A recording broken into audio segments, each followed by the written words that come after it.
And here we are. Welcome, everybody. Welcome to another exclusive Embassy RV Q&A live on YouTube.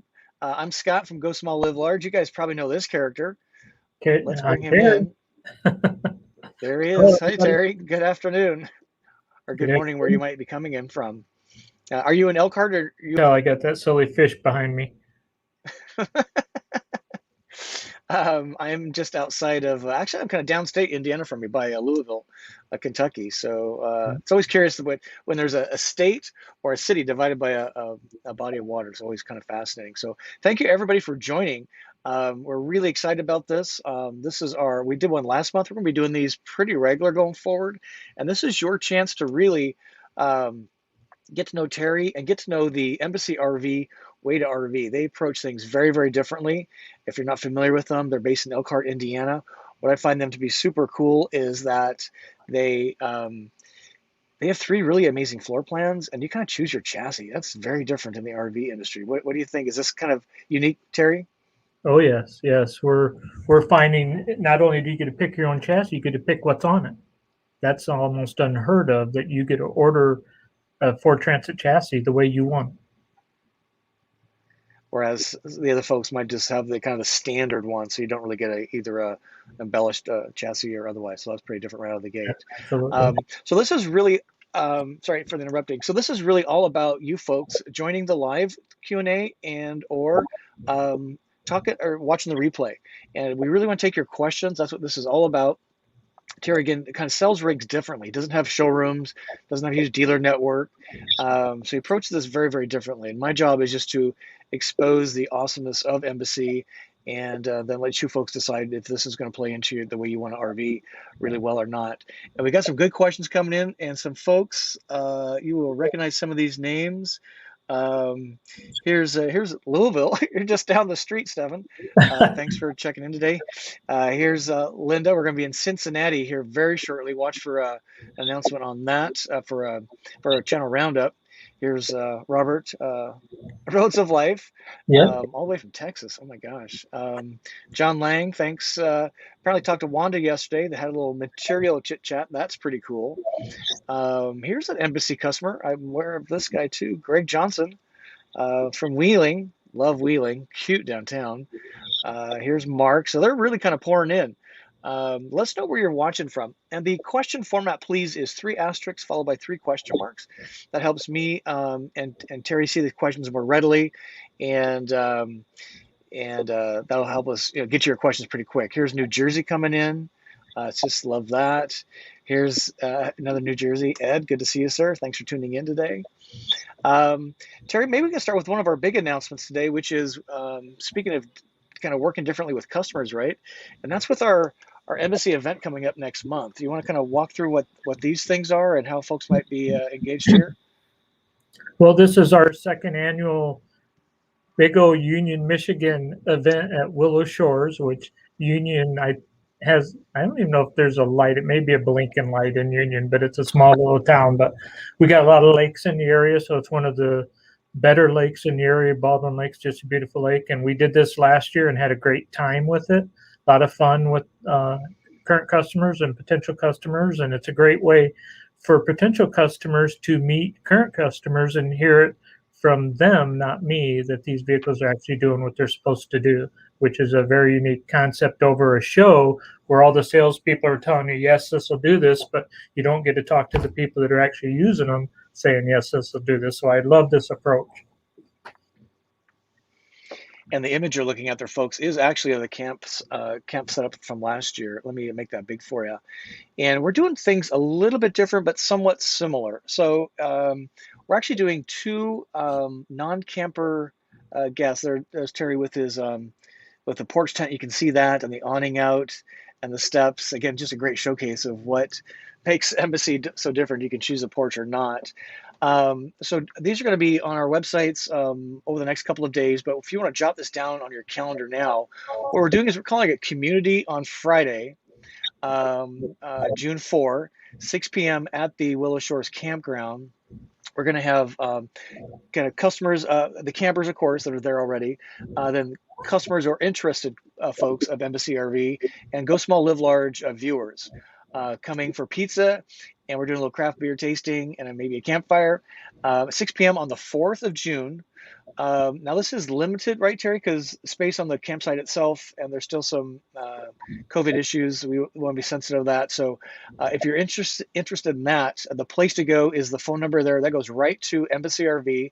Wanda is our RSVP captain, and she's going to do a great job managing that. We're probably going to have, what, 30, what do we say, 30, 35 folks on Friday night, Terry? Yes, I believe so. Yep. And then differently on the day after, it could be the same folks. We're going to have just embassy-focused folks on Saturday, and that's coming in 11 a.m. We're going to about 4, I think, in the afternoon. Terry's going to do a Q&A, do a bunch of demos. I'm going to do some Q&A and RV skill building. We've got lunch coming in that day. So if you're more really interested in the embassy products and meeting customers, that's the one you definitely want to hit. And then the community building is kind of Friday night. So you pick which one. That's the way we like to roll. We learn together, we share together. You decide which is the best way for you. And what else should they know about this, Terry? So COVID, maybe with social distancing, maybe get your shots or something. Yeah, we do want to. It's starting to ease up a little bit. I believe Elkhart's going to have the mask mandate off yet this week. We just heard. But we know there's still quite a few cases. Elkhart General still had 28 cases yesterday. So we want to make sure, we would like for everyone to be vaccinated that comes to it, because there is going to be close contact to customers and everybody in these vehicles. They're not huge vehicles, so you tend to be close contact by default. So just, if you're not feeling well or you do have a fever, or, let's do the live on Scott's site and not be in person, just to keep everyone good and safe. We're getting close to getting out of this thing, hopefully, and we can keep it that way by all of us playing fair together. Yeah, I love that. That's just great advice. I just got my Johnson & Johnson shot a couple of days ago, 3 days ago, Monday. No problems at all. In fact, actually helped clear up my allergies, which was awesome for one day. And it's super available. If you've been waiting, and I was delaying mine until it was like really availability, and I literally came in just a couple hours after I made the appointment. In Walgreens and CVS, you don't really need an appointment from my experience. You just kind of show up. So we got some really good questions coming in. And that's what this is about. That's live Q&A with Terry. So John Yang here, Terry, has a question on, can you tell us more about the Embassy Fortress? Oh, somebody, we're working on that. We actually are trying to get a chassis in to build a prototype on. It is on our heavy duty radar to do. We've got a lot of interest in it. We've actually been looking at some product to put in it and different things right now as well. So we are pushing that forward. I can't say yet when it's going to unveil. My goal, Scott, would be to unveil it at one of our other campouts, like Nashville or the West Coast one we're talking about, sometime yet this year, but I can't confirm that yet. But that's one of our goals, just so everyone knows. We may unveil a demo at some point. So maybe just give us a high-level overview of what the Fortress is, for those that may not be aware. Because you have 3 floor plans currently, Traveler Duo, and the Sport. Yeah. So maybe what makes this different? The Fortress is a body I created for my commercial industry that is the lightest weight body in America right now. My commercial group, which is surgical instrument repair and pathology and all those things that I build as well, they didn't want to have DOT and CDL license and keep logbooks and all that. So we took a 9950 GBWR Transit cutaway and built a pultrusion composite body on it. That is our Fortress name. We own the company Fortress that builds these bodies for me that I created. And it's basically a structural body that's super lightweight that we are looking to build a B+ RV on and give a little larger format that is still easy to drive and good on fuel and just a larger body format. So that's what that's going to be. It'll be kind of like the Echo and things like that, but not in those price ranges. But it'll still be an incredible no wood body that I've actually, Scott, had a couple of these get sideswiped by semis because I have so many out there now for my surgicals. It literally left a tire mark on the side of the vehicle, and the body panel flexed in and flexed right back out again. It doesn't stay bent. and it even amazed me. I knew it could do it. We're going to take a sledgehammer. We're building a little version of it. We're going to take a video of us taking a sledgehammer to it because if it wasn't for the tire mark, you wouldn't know a semi just sideswiped the doggone thing. So I'm That pretty is crazy. sure it myself. That could be a moneymaker for you. You know, give everybody a sledgehammer. You got $10 to take a whack at the take a whack at Weeza, Yeah. to quote a movie I love, Steel Magnolias. And one thing about that kind of a body, you can do a lot more in it because you're not constrained to the actual confines of a van, right? So you can do even more innovation, kind of the embassy RV way. I'm guessing. I've already got a floor plan. Look at that, ladies and gentlemen. Ooh, let's get a big one. Oh, I can't do that. I'm working on it. So he's working on it. So thank you, John, for that question. Let's see. I think we said hi to Ed already. Here's Sherry. Sherry, thank you for all that you do for the Embassy RV Owners and Wannabes group. If you can type in the comments, Sherry, how people can find out about that. She and Robert, Roads of Life, have been doing an amazing job of creating a whole community around Embassy RV vehicles and owners and wannabes. Kind of take a little bit of a page out of the playbook, right, Terry, out of the Winnebago Travado. But it's just a great place to commune, learn, share, and just a giant shout out to Sherry and Robert for helping with that, right? Yeah, they're doing a great job. Okay, got some great questions rolling in. I love these questions. So let's see. This is right up Terry's alley. So Rory wants to know, do you have any recommendations for converting the Transit to a 4x4? If so, is it better to have it done before the build out and have it shipped to you, or is it better to go with ... I haven't had anyone ask for that yet on the Transit because you can get it in all-wheel drive, and all-wheel drive is pretty amazing on the Transit. So according to Ford, they would like all that kind of stuff done after it leaves our shop. That way, when it leaves here, we're top tier Ford QBM. And that includes tires, Sumu springs, all the kind of things you can do to a chassis. Ford wants that done afterwards. Okay, that sounds reasonable. And if you, so Rory also wants to know, so Sprinter's kind of known for its 4x4, right? If you think of some of the other competing products, Storyteller or the Rebel by Winnebago, if you really want to go bushwhacking, you get a Sprinter with a 4x4, right? Excuse me. You can, but the chassis are really tough to come by right now. We deal with James Motor Company in Lexington, Kentucky on Sprinters. Just so everybody knows who our preferred dealer is. We have a great relationship with them. They're a wonderful dealer. I've been dealing with them for many, many, many years. Larry W. is the salesman there. I know he doesn't have any chassis right now because we talk a lot, but they're who we go to for chassis. We actually have the customers buy the chassis from Larry W. and then he ships it up to us, so we don't even get in the middle of the chassis. That's kind of how that works. But the Sprinter 4x4 is the number one seller right now for Sprinter. Yeah, it's funny as I roam around and they look at my van because it looks a little different than yours. Yours looks much more stealthy, I would say. Everybody assumes it's a Sprinter. It's kind of like Q-tip. It's the name for the cotton swab, right? Sprinter equals van life, van RV. So great. So Joseph's checking in from Tucson. How's the weather in Tucson? It's getting pretty warm there, I'm guessing. So thanks for tuning in. Stefan's got a good question. I think we're going to try and do this at the camp out in about a month, right? I want to do a walkthrough, a video walkthrough of the Traveler when somebody picks it up. So not that of the delivery specifically, but walkthrough. We'll be doing some of those. I record the walkthrough normally, so it's something maybe Scott, you and I, we can get permission from the customer to put that video on your site. I think that would probably be the better way to do that. But I do try to record every walkthrough with the customer, and that way I can put that on a memory stick and then give that to them to play through their Blu-ray player on their TV. So we shoot a generic one now as well, like you see for a how-to, but I also try to make a personable one that I add to that by shooting with each customer.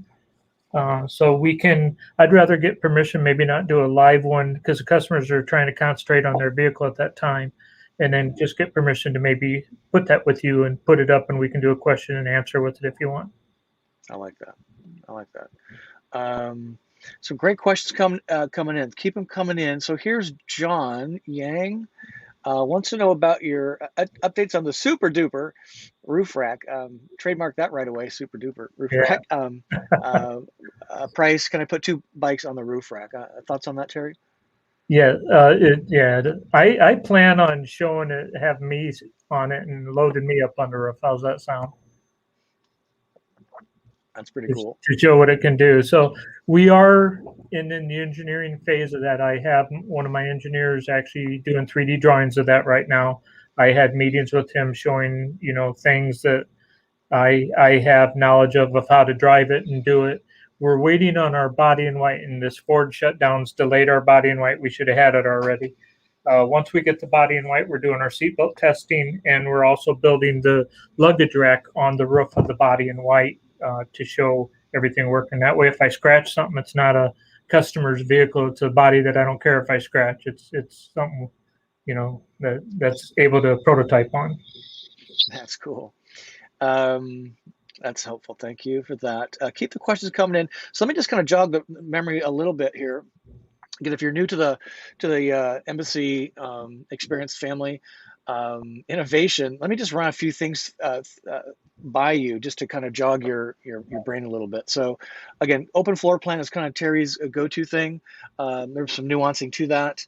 What I found super interesting about there's no wood in embassy RV, as he had mentioned. So a lot of RVs, including my Travado, is built out with lots of wood, marine plastics, aluminum, and a very creative approach to the insulation. Storage, best in class. And these are somewhat modular, right, Terry? Electricity. If you have questions on electricity, I see a couple in here on lithium, so we're going to do that. Terry's approach to AC is very different than most. Insulation, early adopter of really making these vans temperature appropriate inside and out, right?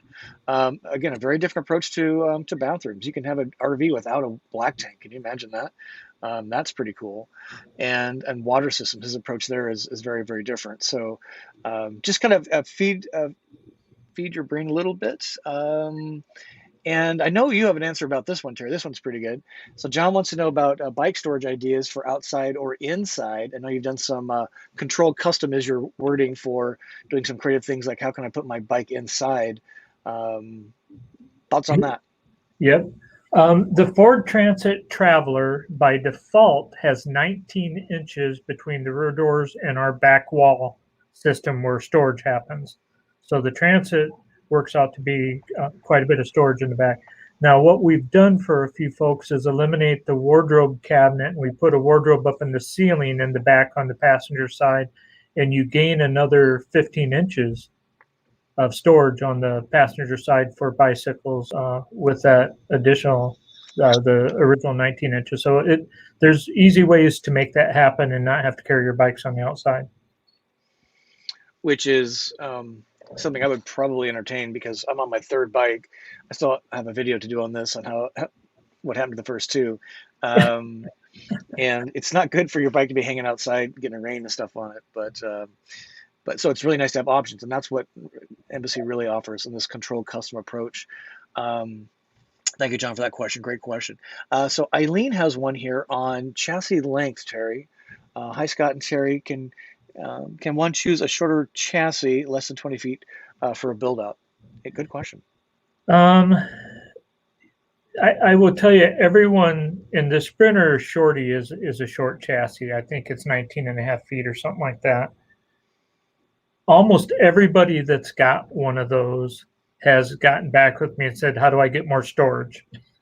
You don't. We gave you the most storage you can get in that. The answer is you got to buy a bigger vehicle. So you have to really understand, storage versus size of vehicle to drive, and can you really drive that bigger vehicle? In every case, every customer after they've got one of these larger Transits, larger Sprinters, Promaster, whatever, have had no problem driving it and driving around with it. I don't get any complaints about that at all. So be very, very careful about what you think that small vehicle needs to be for you, because you are in a small vehicle already, and storage is a premium, and we try to give you as much as we can. And the smaller ones really, really get tough. You're going to carry you and a little bit of stuff, and that's going to be about it. it goes back to, I think, two things, and you just kind of hit on it, which is kind of resetting expectations.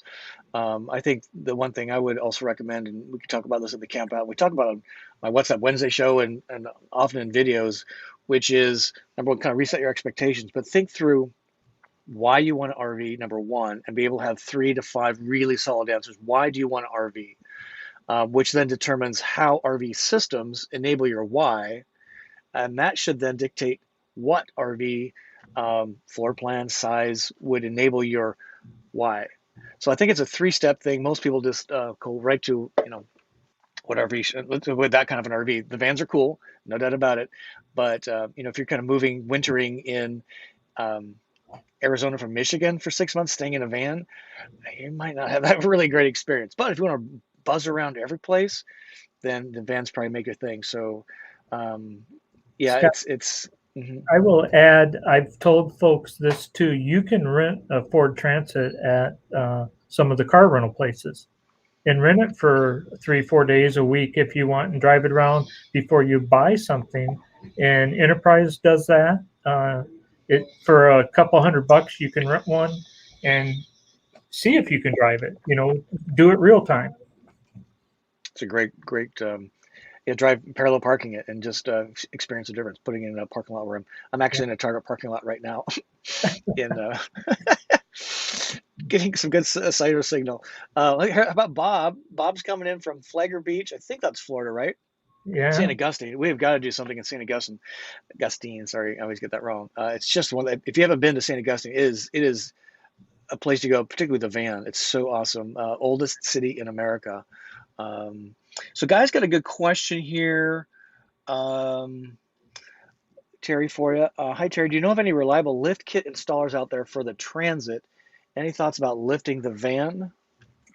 The only thing I would recommend is the Sumo springs. We've got track records with them. I was using Timbrens before that. Timbren was the original Sumo spring kind of lifetime warranty kind of lift system. Sumo has different durometers, so you can pick a durometer and get different amounts of ride comfort as well as some lift. They're very, very easy to install. We just cannot do it here any longer because of Ford's QVM program. But it is a very, very simple system to put on in its lifetime. You don't have to worry about it. There's no maintenance after the fact. And having Sumos on my rig early on, that did give a little bit of, like an inch, not a whole lot, but gave a much more stable ride. And I did lift my van, my Promaster. Spent some good money on that. I'm happy with that, but it does. My vehicle's out of warranty anyway, so. Yeah, and it doesn't affect the warranty with Ford. Ford just wants, because we're a qualified vehicle manufacturer, they want it to leave here factory and let you do the upfits on those regards afterwards. And they're still going to warranty your vehicle. It's not a warranty issue on their part. They just want to make sure it passes through us the way they want it to pass through. And then you, the owner, have a choice to do tires and wheels and whatever you want with it. It's your vehicle at that point, and it won't void Ford's warranty. That's how they'd like to do the program. Yeah, and that's similar to what I experienced with my Promaster. It may affect the warranty for that particular structural element, the strut or something, but doesn't void your warranty carte blanche. So here's a familiar face coming in from Mantino. Mantino, which is right next to Kankakee. I spent 10 years of my life in Kankakee, which is south of Chicago. So, hey, Carl, Mr. and Mrs. Cabot. Texas rolling in here. Wayne, Illinois. I'm not sure I know where Wayne, Illinois is, but hey, Kathy, thanks for tuning in today. So Roads of Life has a question here regarding screens, Terry. What brand screens used for the slider and rear cargo doors? Rolef? Question mark. We've created a screen for the slider and rear on the Ford Transit. We have the slider for both the Promaster and the Sprinter. We don't have the rear just yet, but it's something my sewing company's working on. But we do have screens for those now. And then we have wonderful Greg Johnson building some screens for both the Promaster and the Transit for the front door windows. And he's doing a great job on some things like that. And I will add back to Carl Cabot. Carl has a lifting issue right now, Scott. His porch and tent's going to be up for sale. He's coming in Saturday, and I'm taking it off for him and gonna trim out where the fasteners are for the tent. So I wanted to throw that in for Carl, that his porch and tent may be available. Somebody out there, we get asked for that from people that don't even have our vehicles. But we told Carl that we'd take it off for him, and then we'll try to install it for somebody that may want a porch and tent out there. So I'll just throw that out there too, and that'll help Carl out. That's fantastic. Just keeping our MSC family happy. So John has a question here on lithium. Let's shift gears just a little bit. So John, so how does lithium system work on a day-to-day basis? Auto start Bluetooth? Thoughts on that, Terry? Yep. The lithium we're using, we're 630 amp hour. We have the dual alternators now. We're working on dual alternator for the Promaster right now with Balmar. So we'll have that before too long. I've worked out things with the bracket company and Balmar. We're just trying to get the systems in now. But the lithium, I don't really believe in the auto start engine, and Ford doesn't want us to do it because it ties into the computer, and we're trying to stay away from the Ford computer and so forth. On the Sprinter, there's an auto start that James Motor will install that plugs into the computer system, and they're a Sprinter dealer. If they'll do it, bless their heart, they can do it for you. But we want you to be able to start your engine with your Ford app on your phone, and by idling, you can get charged into your battery and stuff. So we haven't seen the need in our setup for an auto start because of low battery. We're managing our batteries very, very well. And for the most part, our customers are keeping their battery above 50%, and it doesn't auto start till 10%. I don't want you to get to 10%. We're so efficient. We want you to stay higher than that. And guess what? Your battery's going to last a lot longer because we're not cycling it. It's a great point. I'll just do one little addition to this, and we talk about this on the channel in my Volta brand ambassador duties, and it kind of goes with across good quality lithium-ion system. And auto start sounds sexy. It's kind of like solar. Hopefully somebody can ask us about solar. Solar sounds sexy, but with a really good quality lithium system on a van, solar is kind of irrelevant. You want to stay out of the sun. Charging solar for lithium is kind of silly. Auto start, let me roll this one by you. Again, it sounds sexy, but auto start kicks in wherever you are, whenever time of day it is, based on the voltage of the system. So if Terry says it gets down to like 5% or something like that, it starts assuming that the system has been set up like that. But here's my question for you. Where are you when auto start kicks in? Are you in the vehicle? Maybe it's 2:30 in the morning, and all of a sudden the chassis comes to life, the horn honks, the lights come on, the stereo comes on, the HVAC on the chassis comes on, the whole vehicle lights up. 2:30 in the morning, you're probably going to think somebody broke into your van, you're driving off, and you're in bed. Not cool. The flip side of that is 2 o'clock in the afternoon. You're at a museum parking lot. Fifi the dog is in the van, and you set for auto start because you're running your AC as you should be, but you're not managing carefully enough, which is, again, why auto start sounds sexy but not practical. Because if you're in the museum, wining and dining, looking at art, and that thing goes down like this, it kicks on, lights come on, the motor comes on, the HVAC comes on, the radio comes on, the dog's going berserk, empty vehicle in a parking lot. Do you think that's going to draw any unwanted attention? Probably may not end well. And I've kind of had that happen to me, and it's really not cool. And so auto start sounds sexy, but the better way, as Terry says, is to manage your energy resource. There's other ways to do that, but not rely on auto start. It's like solar. Sounds sexy. Sorry to be a bummer on this, but it's cool that it's there. I think there's a more practical way to keep your energy system maintained with a good state of charge. Scott, I can tell you the few that we put on, I keep track of the customers. They don't even know how to work it anymore. They've never used it. They've never got to the point where it's needed. At first, when you first get your vehicle, and you'll attest to this, there's a lot of learning to do on voltages and things. And you have a little bit of a crash course of learning, of keeping track of the system. Once you learn it, it only takes a couple of weeks of just studying and learning. You tend to learn how far you can go doing certain things, and that's really what happens. Is more the knowledge you get. Okay, I can go 20 hours doing my vents and stuff, and I don't even have to think about it. You're going to learn what you get to do. It's so true, and that's how I learned that auto start sounds sexy. But I'm telling you, when I was actually boondocking in a Audience Angels driveway, it was in Chattanooga. It was literally 3:30 in the morning, and the chassis kicked on because I was being a lithium. What's the word I was going to think? The I literally thought somebody jumped in my van and was driving away at 3:30 in the morning. I couldn't believe it. I'm like, I'm never doing that again. That's not smart, because I just wasn't managing my situation. Right, that's what it's all Yeah. about. So good questions coming in. So Joseph's got one here on the air conditioner. He's saying house battery, but maybe he's thinking of the lithium, the coach battery, not the chassis battery. And again, that's why we manage. So what I say is, if you're going to run the microwave, you're going to run the cooktop, the portable induction cooktop that we give you. Just hit your start on your engine with your phone, because you can hit your phone app for Ford if you have the Ford, and it'll run for 15 minutes while you're running the microwave or cooking something, soup or whatever, on your cooktop, and you're putting more power back in your battery than you're taking out.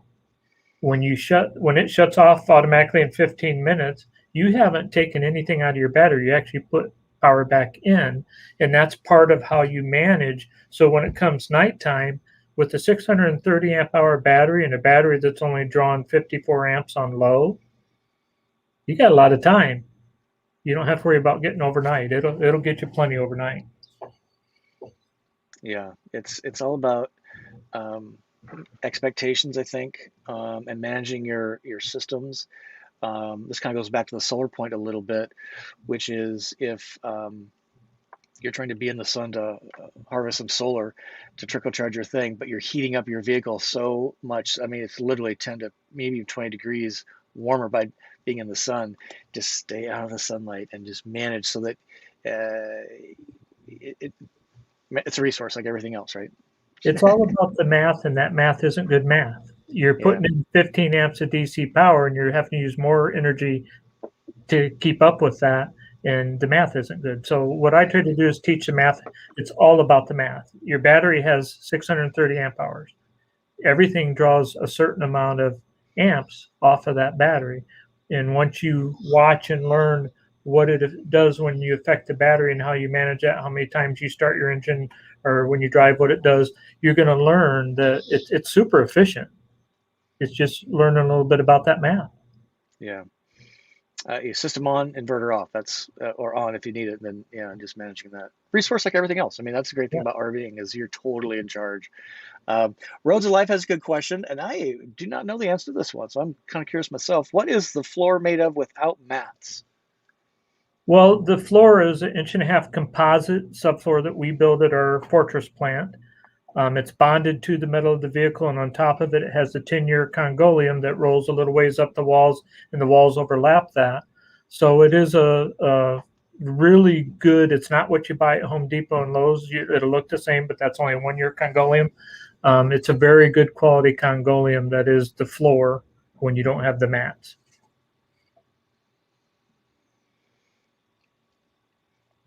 That helps a lot. And are you doing a woven mat or just kind of the hard surface? I can't remember. Is it optional? If you see my pontoon at the camp out, it's the same exact stuff. It's actually a pontoon woven PVC flooring that has a exterior grade foam that doesn't absorb moisture.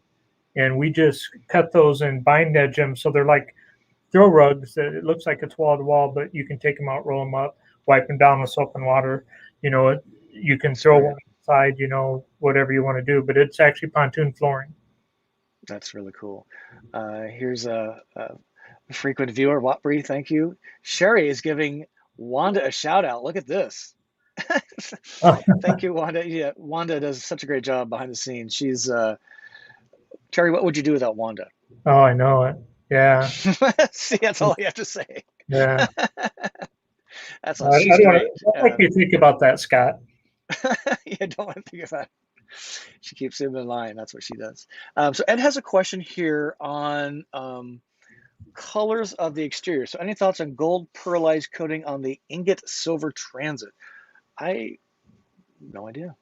Yeah, well, I'm trying to get the pictures up. My wife's actually coming in to help me get pictures up on our Dropbox so we can start posting, get pictures of the blue ingot silver that we put on Greg Johnson and Michael Pierce's unit.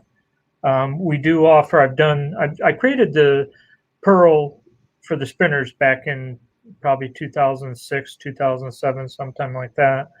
But the pearl, anytime you put the pearl on either the ingot silver or the blue pearl, the gold pearl, it just really makes a super unique look out of that vehicle. It almost makes it like the diffused silver a little bit.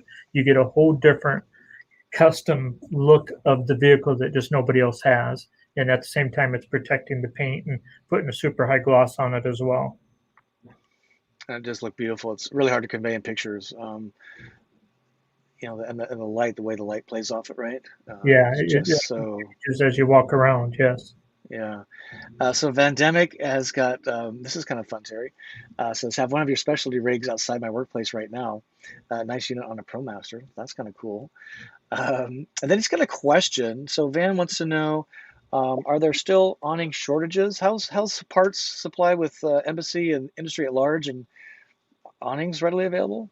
Not really. There's shortages all over the place, but Scott and I were talking about this before we got on live. A good part of what we use is from the yachting industry, not the RV industry. So even though there are shortages on certain things, we're seeing some price increases and things like that across the board, aluminum, metals, those things. But because I'm not using a lot of the RV stuff, I'm not getting impacted really bad by shortages. But awnings, yes, I'm not a big fan of the awning. You'll hear me say that a lot.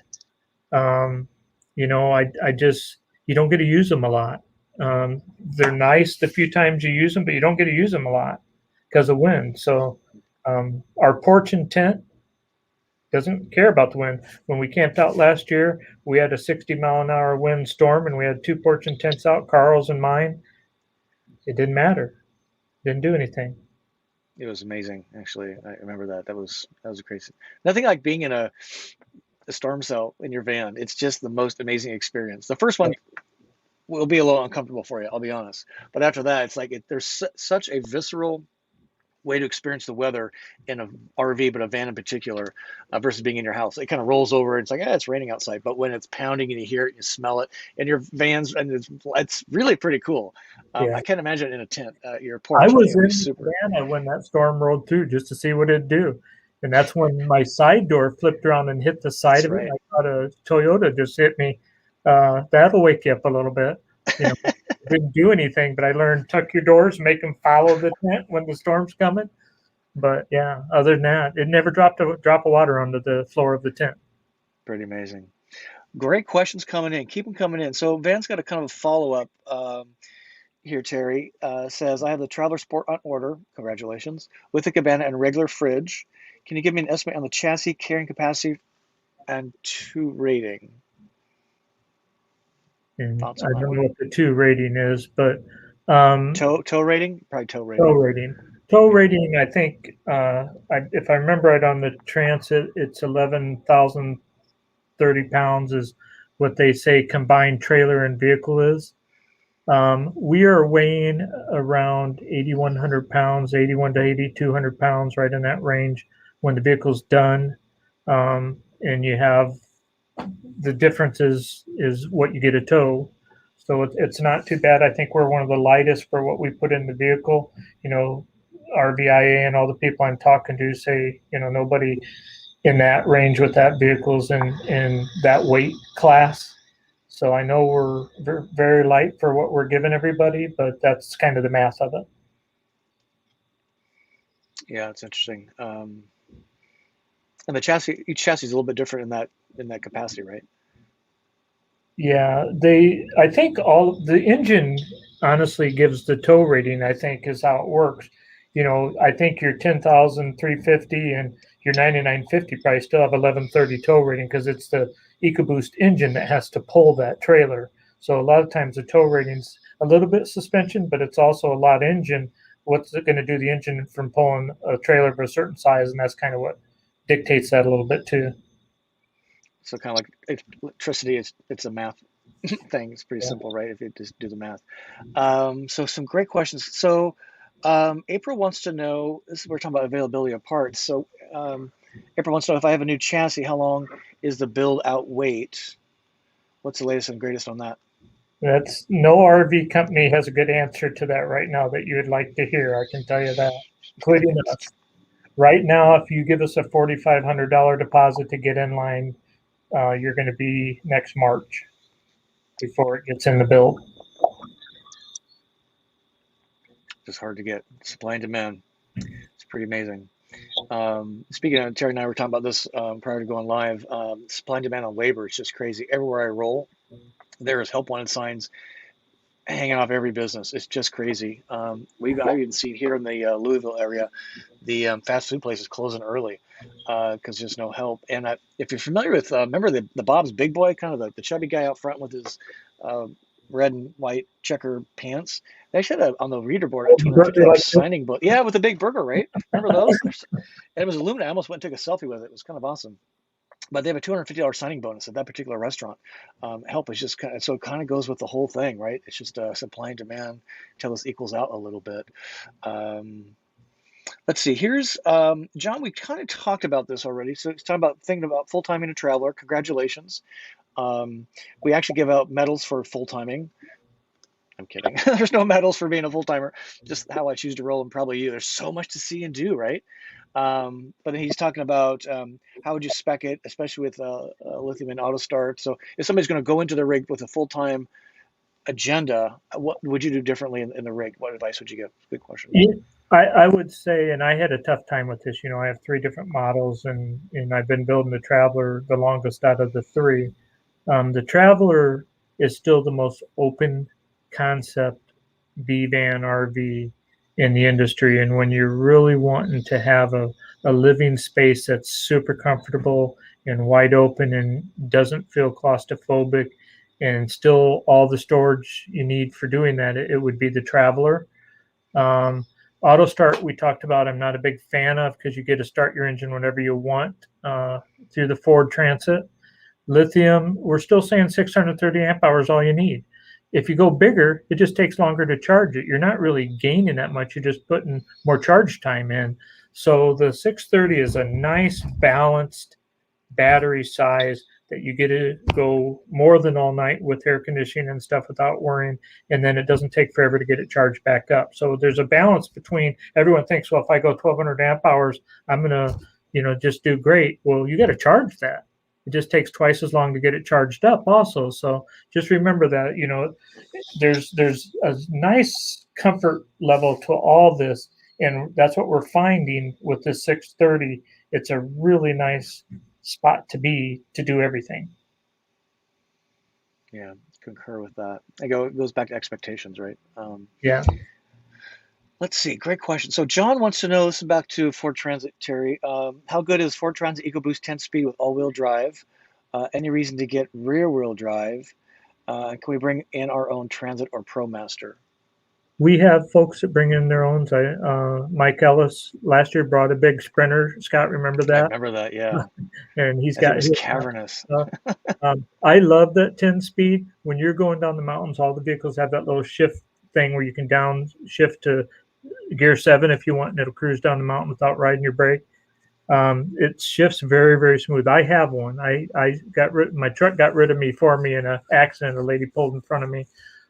So I have a Transit 10-speed all-wheel drive EcoBoost motor, and I will tell you, I never slipped a tire this winter in the snow driving that vehicle. And it was 10 below zero, after I got that. And you get to hit your remote start from inside your house, and it's warm when you get out there. I'm really, really pleased with the vehicle, I got to tell you. That's so amazing. It's just nice to have chassis options. Kind of chassis out to it's just one of the great things about Embassy.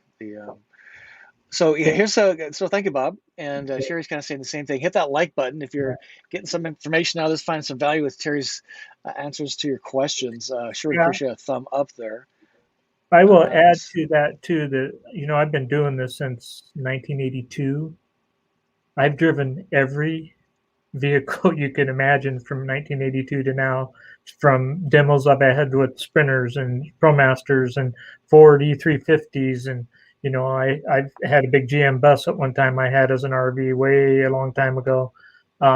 So this Ford's an incredible vehicle. It really is.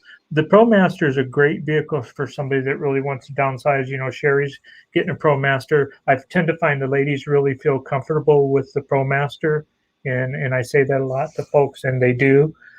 So again, it's like you were saying, you want to fit it to you more than me. I can tell you how everything does and what it does, but sometimes the ProMaster is the better vehicle for some folks, so you just got to look at all that. Yeah, just got to take into consideration again. Why do an RV? How does an RV system enable that? And chassis, I would put in that. If you're tall, remember we had Pierce at the campsite. He's 6'5". Yeah. He was like this in my van in a ProMaster, but in the Transit he was standing up straight. It was just the most crazy thing. So if you need height, ceiling clearance, you want that feeling of lift, I think a Transit is the way to go. For me, I don't need the height. I don't want I want the width, because the 4 inches makes a big difference in the ProMaster. But so a couple more good questions. We're gonna go for about another 15 minutes, folks. So get these coming in.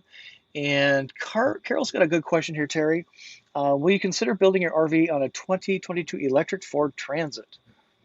It is going to be available. I don't believe it's the proper vehicle for an RV yet.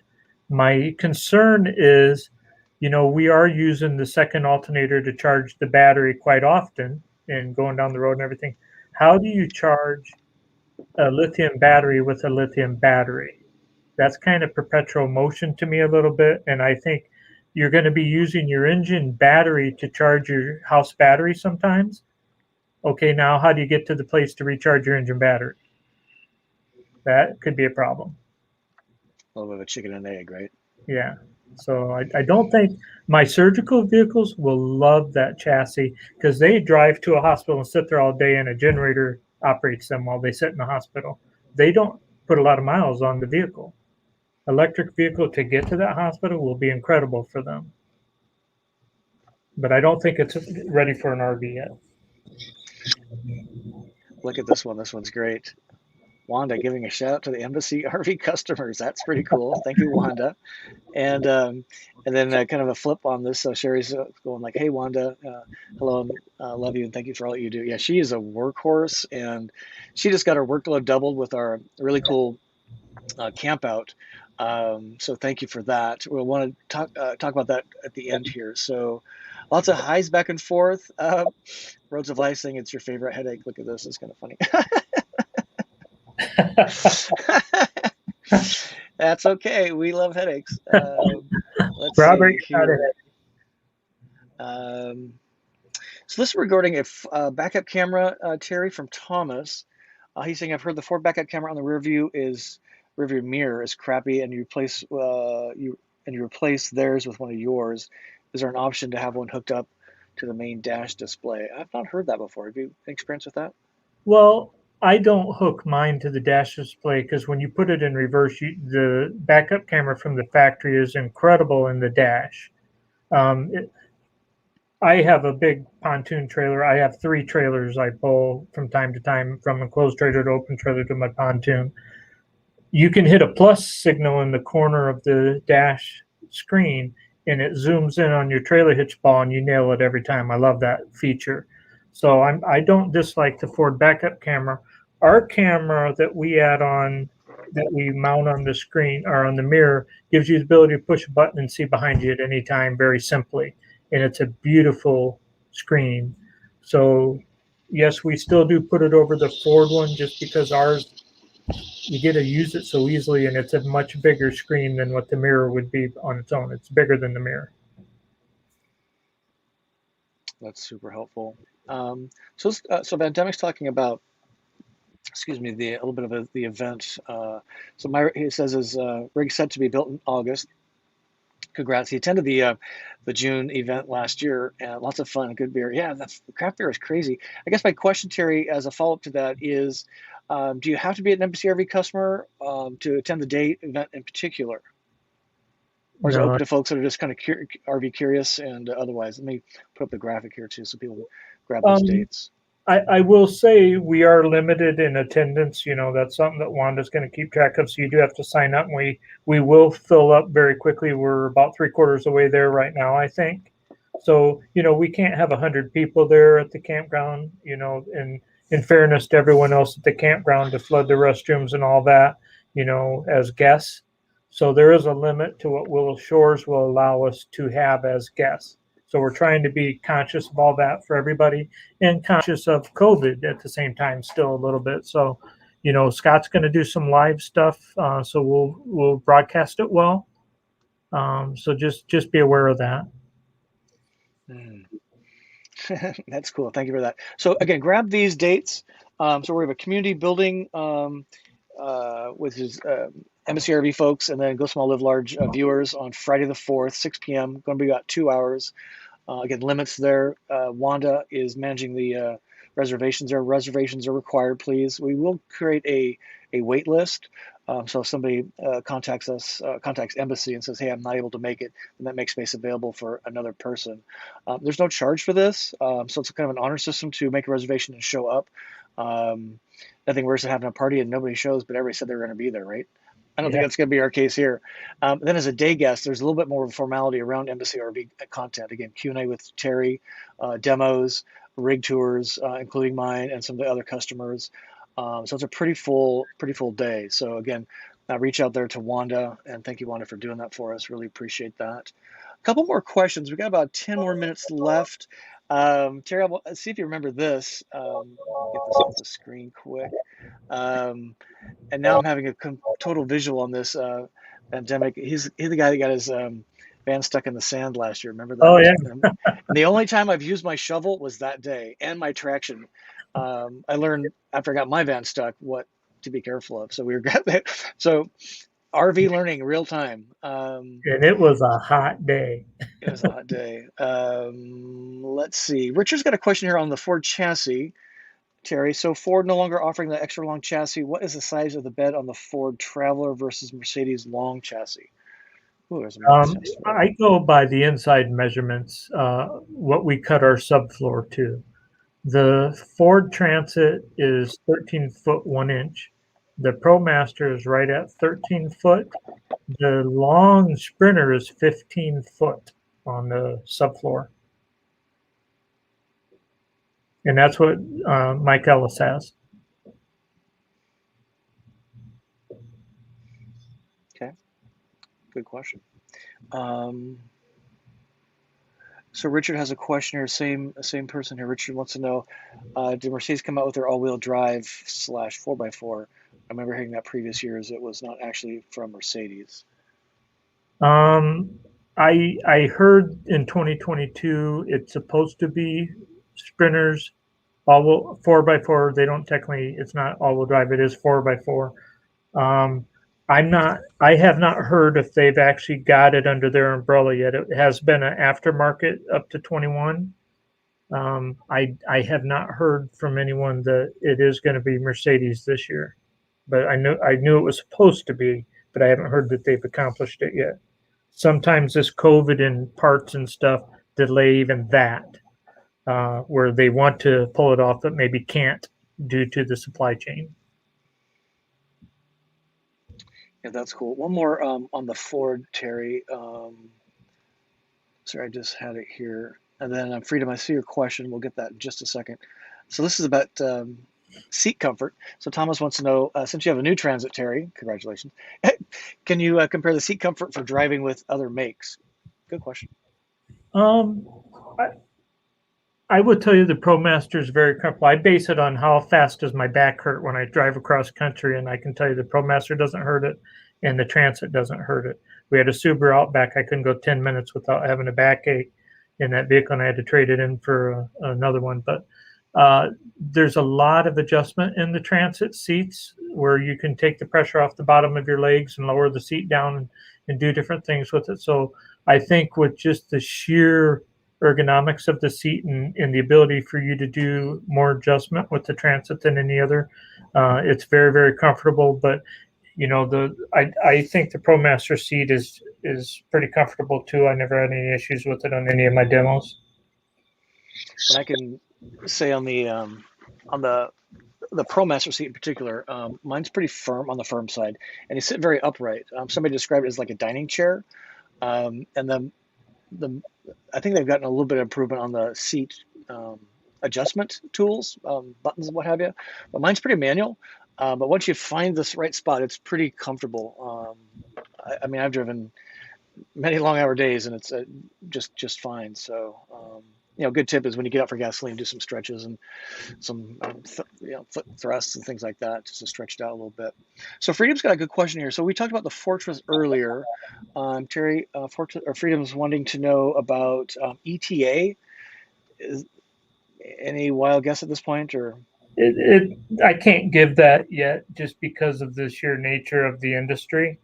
We'd like to say we're going to have a prototype done in 3 weeks, but it's just not capable of happening. With that vehicle too, we have to do a lot of testing. So we were just, right before I got on live with everybody, we were meeting with our FM VSS guru.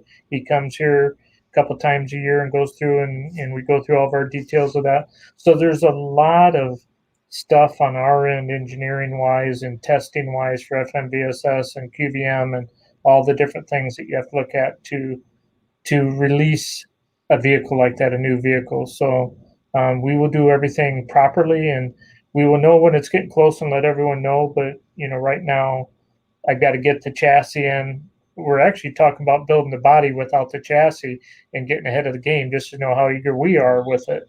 We have the ability to build the body and set the whole thing on the chassis very easily. So we're looking at all that, and that's probably how we'll proceed with it. But we do have to do some testing, and testing you can't get in 2 weeks and get a test done. It takes a while. Yeah, that's good. That's going to be a popular one. Yeah.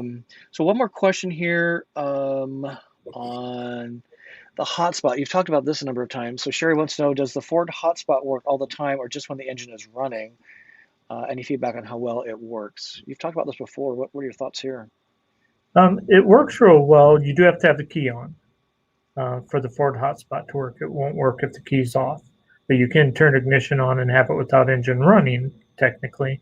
What we're looking to do, and I've talked to my engineer, we're trying to have meetings with Ford to see, and we're also working with Balmar and all the companies that we do stuff with to see, can we feed the power back to the starting battery from the back of the coach to assist the hotspot use of the engine hotspot. So we're doing a lot on our end to try to manage and marry that hotspot.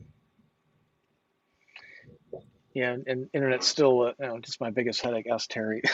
We had a little issue just before we got live. It's just I'm actually in the Target parking lot, and across the street is Verizon, which is where I'm going to go, because I'm just continuing having an issue with this hotspot I got, Jetpack. So just a couple. So Linda has a question, and then we'll kind of wrap with this. Where'd you go, Linda? Right here. Thank you. Great question. And I'll put this up with the information on the camp out. So the question is, what do you do if it rains? We're RVers or want to be RVers, so we're just going to ride it out. We don't really have a rain date, right? So we're going to go ahead with it, Scott. Yep. We're bringing in canopy rooms. So we're going to have some screen rooms, canopy rooms. We're going to have tables under those rooms. So last year we just went for it, and luckily it rained at night, and the storms were at night when we were all in our vans.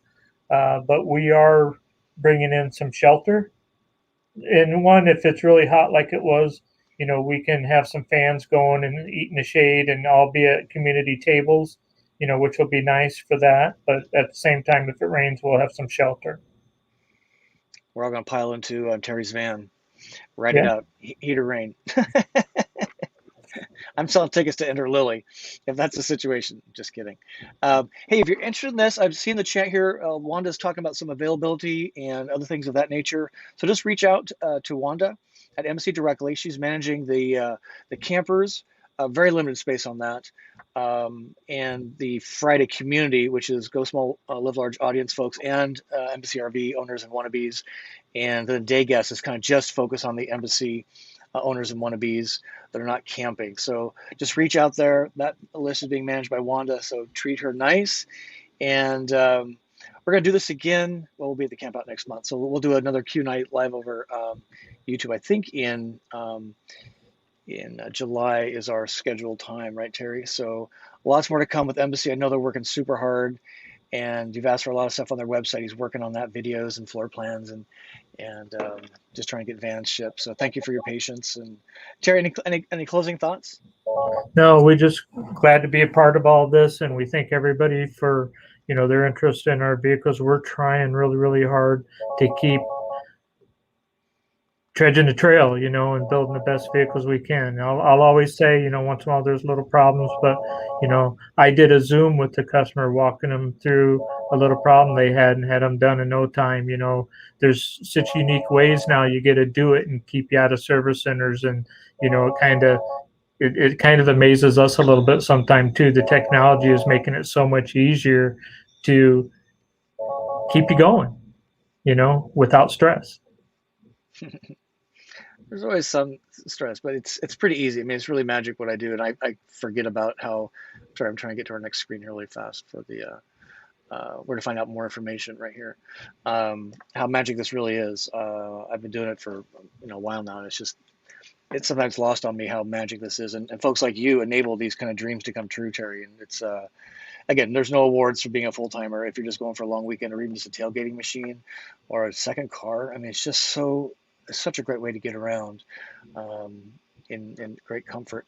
So again, if you have on the camp out, reach right out to Wanda on the MSCRV website is the form there to inquire. Tell them Scott, Go Small Live Large sent you up. That would be awesome. It just helps us keep us on track. And as always, Terry, just thank you for being part of the program today. And thank you to everybody that tuned in live and is watching the replay. And we hope to see all of you very, very soon on the small screen or in live. That would be really awesome. Yep, sounds great. Thanks, Terry. We'll see you soon. Thanks, Scott. Bye, everybody.